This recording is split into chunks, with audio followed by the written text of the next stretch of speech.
If this garden looks familiar to you, it might be because we have been here on a couple of other occasions looking specifically at this magnificent hosta collection, which now numbers over 800.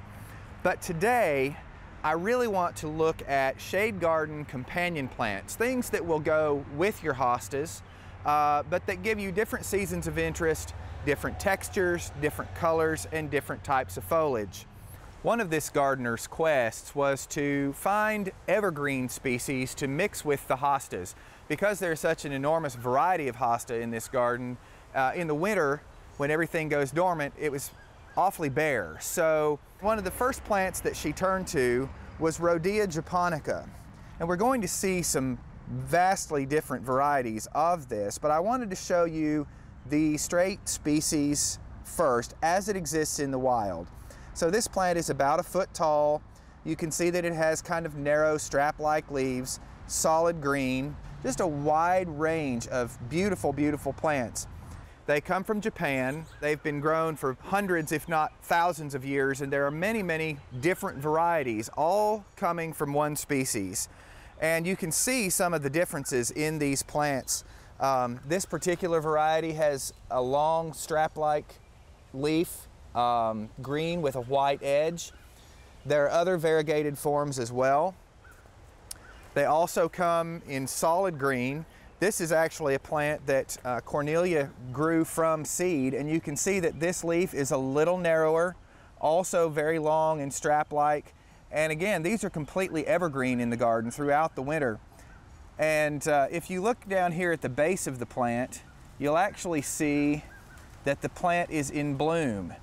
These are the flower stalks, and the buds. These will actually open just a little bit more, but not much. They almost look like mushrooms.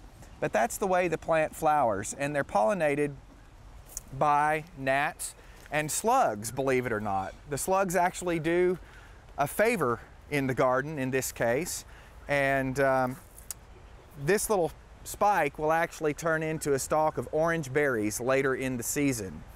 One of the most unusual Rohdeas, and there are a number of varieties like this, but I think in Cornelia's garden this is one of the most beautiful, is this one.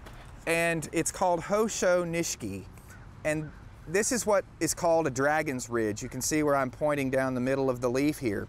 It has extra leaf tissue down the center vein, and this is a very highly desirable ornamental trait, especially among Japanese collectors. So they really look for these unusual forms, and in this case, not only does this leaf have a dragon's ridge down the back of the leaf or down the top of the leaf, but it's also variegated, so that makes it even more rare and unusual.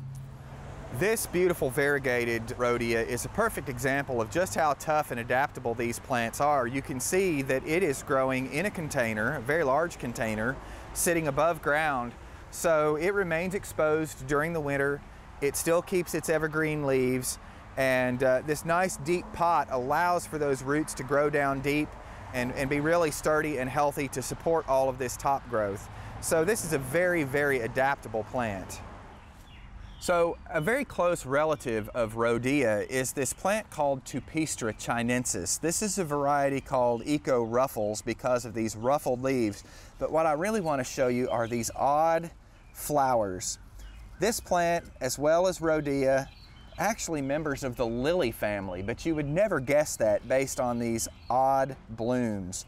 This too will have seed in the form of a berry later in the season. And this plant is a prime example of the fact that plants don't read the books. Because if you were to look this up in a book or on the internet, it would tell you that this is only hardy to about zone 8. And here we are in zone 7, or in a real winter, maybe even zone 6B. And in this somewhat protected backyard, it's growing outdoors just fine.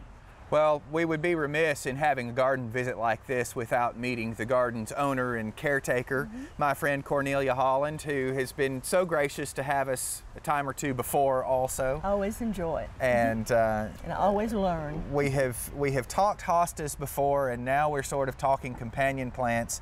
And you mentioned to me that you really enjoy raising the Rohdeas, particularly from seed. So tell me about that process and these little babies in front of us? Well, you mentioned the red berries, and in those berries is 1 to 4 seeds. And they need a cold treatment in order to germinate. And I will take the pulp off of them and clean them well, put them in the fridge, and then put them under lights in a humidity chamber. And I've been growing in a vermiculite.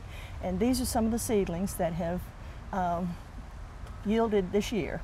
So these all came from green plants or variegated plants, or? This one came from a variegated plant. Okay. It did have the variegation on it. But these can come from green plants and still develop variegation later. Okay. Since there's only one species, all of these in the garden have had that as their mother. Right. So right. It takes about 10 years to really fully get all the attributes that may be possible. So from these little seedlings that are just this year's plants, it may be anywhere from 8 to 10 years beyond this before you really see how this plant is going to develop.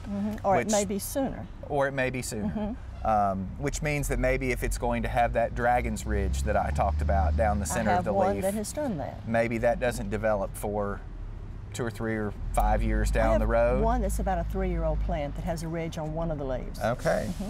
Well, at any rate, it's not a quick process. No. It's not a quick process. I know there are a lot of people out there in the world who hybridize hostas and daylilies and things like that, where in 2 or 3 years you begin to really see some results if your program is going well. But I think for growing Rohdeas from seed, that's probably one of the reasons that they're not really common on the market. Any tips for our home gardeners about growing these Rohdeas and maybe even some of the acerums and things that you've tried? What's your sort of key to success? Because obviously you've been successful here. The Rohdeas typically need a drier area. Okay. If they get too wet, then they tend to dampen off, the roots rot off.